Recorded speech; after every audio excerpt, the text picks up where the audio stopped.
Hi, I'm Justin Lubenow from Senior Advisors, and on today's episode of Coffee with Justin, I'm excited to introduce my sister-in-law, Miss Allison Lubenow, who has joined us about a year ago and opened our office out in Arizona. So we're excited to have Allison on today's episode. Allison, thanks for joining us on Coffee with Justin. Thank you for having me. I appreciate it. I'm excited to be here. Good stuff. So we start out these episodes with our coffee questions. And so I guess to start out with, what is your preferred coffee type or brand or your go-to coffee? So it's really fancy stuff. It's Kirkland Organic Breakfast Blend, which for those of you not in the know, is Costco brand. So we are huge proponents of Costco in this house. So that's what I drink every day. That's been a popular answer. We've heard that a few times from folks. Okay. Someone even said, I think, is it Starbucks might actually brew the Kirkland brand or something like that. Is that true? Yes, it is true. Okay. All right. Good stuff. And do you, are you the Keurigs or are you doing Keurigs? Ashamed to say yes, okay. Keurig. Okay. It's all good. How many cups a day? 1 to 2, depending on my morning. But I will have to say your niece usually cons me into stopping at Starbucks, maybe like 3 or 4 times a week. So I'll have an afternoon cup if she insists. Nice. Very cool. Well, we're going to get into my niece and your family shortly here. So we're excited to talk about her. Very proud of her. So, so last coffee question for you is if you could sit down, have a cup of coffee with anyone, who would you choose? So this is a fun question because my answer could change depending on, what I'm reading or documentaries I've seen. But one of my very first loves in music was Dolly Parton. I think she is amazing. I love her sense of humor surrounding how she's perceived based on her looks.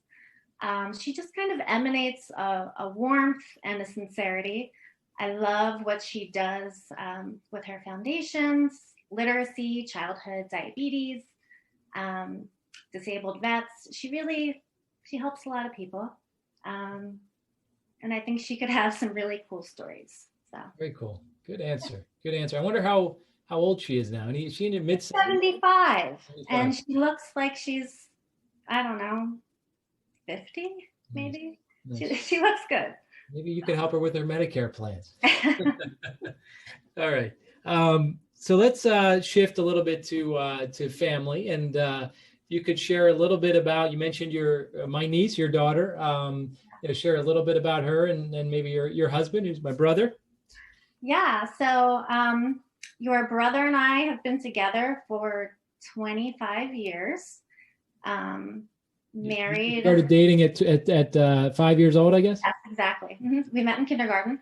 And yeah, we've been married almost 19, and he's amazing. We're very happy. And our daughter is 16, just got her driver's license, which is not scary at all, very scary. But she's just good. She's a good person. She's funny. She's quirky. She plays high school tennis. Today is their last match. They made it to states, so that's exciting. It's just a fun time. Very cool. Sure. Is this a state match today for tennis? No, this is the last normal match, and then states start next week. Okay. So cool. Today will kind of have an impact on their ranking, but regardless, they're going to states. Very cool. Very cool. And then maybe share a little bit about the DECA thing that she did. I'm very proud of her for that. Yes. So she is heavily involved. She's an officer this year. She might not be next year, but heavily involved in DECA, which is a marketing-based club. They create projects. She got first in state, went to internationals. I think she's currently doing her role play competition right now for internationals.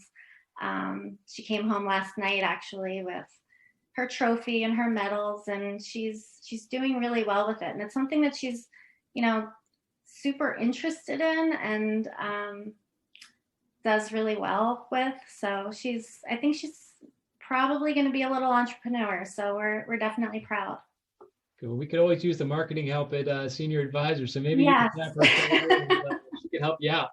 Yes, for sure. All right. So let's get a little bit into your background and before getting into insurance, maybe a little bit about your teaching background. Yeah. So I graduated with a business degree and somehow ended up in nonprofit, educational nonprofit to be exact. And I did a lot of work in early literacy outreach and creating programs and curriculum for these outreach programs. And that kind of planted a seed that I wanted to get into education. So when Olivia was a little older, I went back to school, got my master's in elementary ed, started subbing, long-term subbing, and landed in first grade right before we moved out here pretty much. So. Okay. Any good stories about teaching or, with your impact that you had on one of the students? So I hope I made an impact. He made an impact on me for sure. As soon as I read that question, I thought about him. I had this little guy in my classroom who had a little swagger. He would dance into school every day, and he always put on a happy face, but a lot was going on at home, and he acted out for sure. He came to me mid-year, and it took maybe about a month. I think I earned his trust, and we had kind of an inside joke. He knew that when I gave him the mom eyes that I meant business, and he needed to kind of focus. And we ended up having a good relationship, and he ended up doing really well. And at the end of the year, last day of school, there were hugs and there were tears. And I think we were both really surprised, how much we kind of, affected each other over the year. And I definitely remember him. I hope he remembers me. And but yeah, he was a funny guy, funny little guy. That's a great age. As you know, my son is around that age, and he's quite a handful. So I'm sure your student story. I'm sure he's a favorite. I'm sure he's a teacher favorite for sure. All right.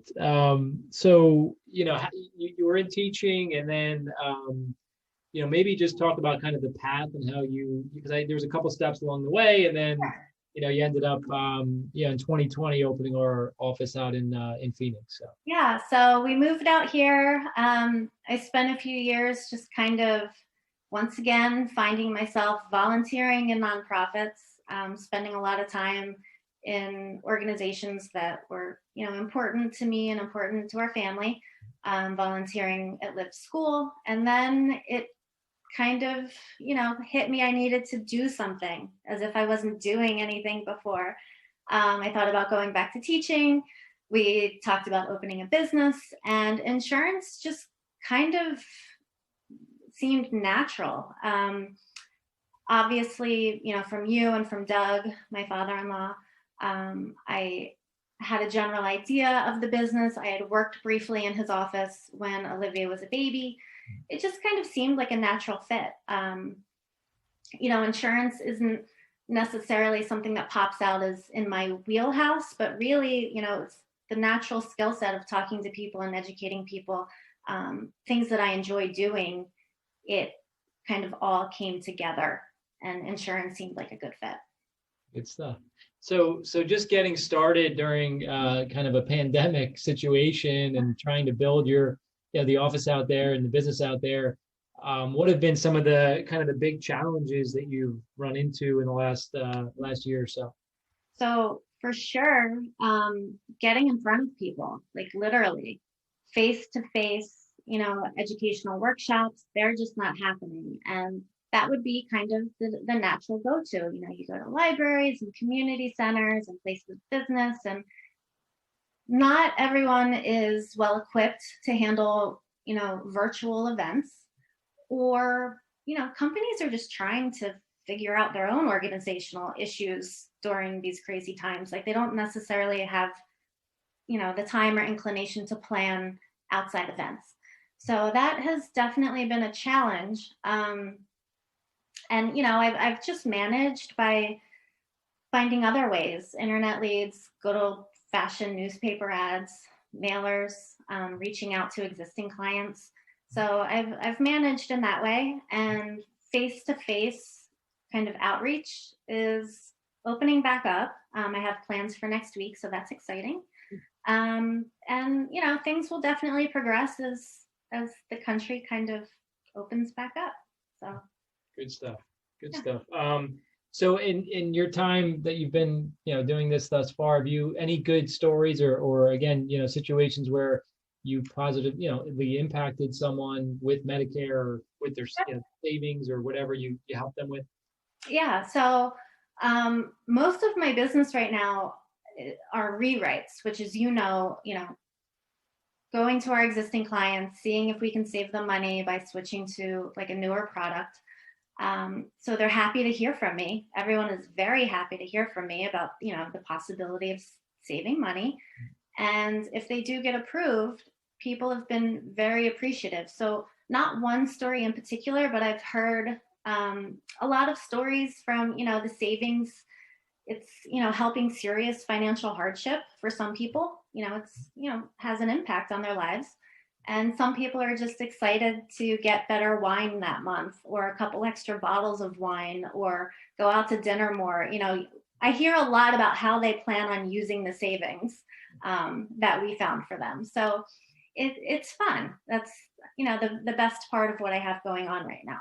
So yeah, that's great. No, those are fun stories. You hear people say, "I'm going to take a vacation" or something with the money that they're saving, and it's really a win-win. They're getting basically the same coverage in a lot of cases for less money, and it's a fun feeling for everyone. So for sure. And what do you see as obviously that you mentioned the challenges you've had thus far. If you look at kind of the next 12 months, what do you see as your potentially biggest challenges going forward? So still, I think just growing the business, kind of getting situated and acclimated to in-person outreach, and finding ways to reach out to people, the most people, in the most meaningful way. That's the whole point, right? So just continuing to grow is probably my biggest challenge, but it'll happen, and I'm excited for it to happen. So have you asked Olivia for any marketing thoughts or ideas? Or the irony is that I have a degree in marketing. We have we've had some discussions. So yeah, that's definitely one of the challenges getting started in this business. I think what we find, as you help people and people really appreciate what we do, it just naturally grows because of referrals and word of mouth. And that's there's a lot of unfortunately there's a lot of misinformation out there, and a lot of bad commercials, and Mr. Joe Namath out there with his client commercials, and people getting bombarded with cold callers and so forth. And when they get someone who they trust and can clearly explain things, I think that they really appreciate that, and they will share that with their friends, and it will happen. It just takes some time. Yeah, I'm sure. So I'm optimistic. Good stuff. Yeah, it's been fun. Well, any other thoughts or you want to mention? Or thank you for my beautiful mug. I will use it daily. Okay. No, just thank you for having me. This is a very cool little, very cool platform that you have going on. So I appreciate being part of it. Absolutely. Well, thank you for joining us, and we will definitely put Allison's number out there below the video. So if you're in that kind of southwest of the U.S., and you're looking for a local expert, Allison can certainly help you with your Medicare planning. And once again, thanks for joining us, Al. I'll see you soon. So cheers. All right. Cheers. Bye.